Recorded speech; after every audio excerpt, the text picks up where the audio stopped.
How to configure APNs. Let's go to the iOS enrollment page and click on APNs.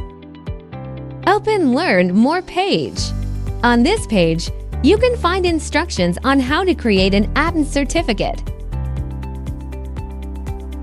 Click Start. The first step is to generate a CSR. Click Generate CSR and save it to your local computer.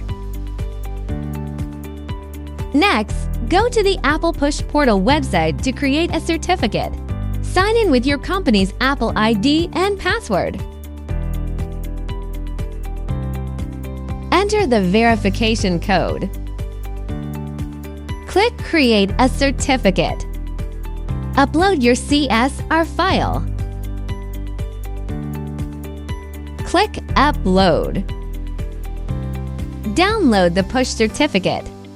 Then upload the certificate to the EasyControl MDM server. Click Next.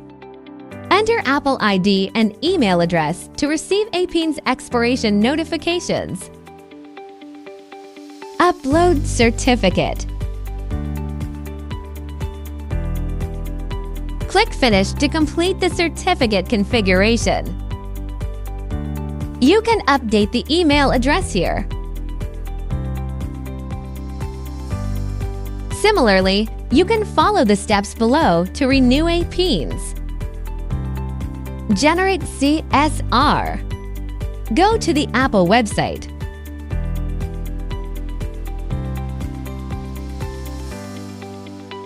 Click Renew. Upload the CSR file. Download. Enter Apple ID and email address. Upload certificate. Finished. Finally, you can click Remove APNs to remove the APN certificate.